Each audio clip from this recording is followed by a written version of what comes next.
এই যোগা দিবসটা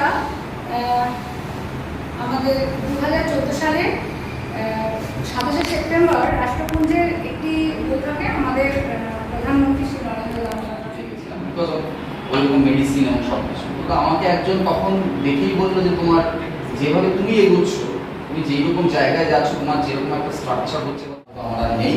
এবং তার সাথে সাথে আমাকে কেউ মেন্টালিও যে আমি ডিপ্রেস একদমই না, আমি লোককে উল্টো মোটিভেশন দিই। নিজে তো আর ডিপ্রেস ছিল না, উল্টো লোককে আমি মোটিভেট করি। কেউ যদি কোনো ডিপ্রেশনে পড়ে তাদেরকে আমি উল্টো মোটিভেট করি, তাদের কাছে যাই।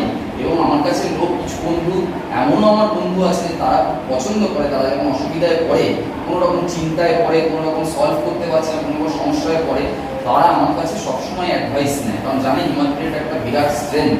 যোগা ডেকে আমরা খুব ভালোভাবে আমরা মনে রাখবো 2-3টে কারণের জন্য। একটা তো ফার্স্ট হচ্ছে যে আমরা শারীরিক দিক থেকে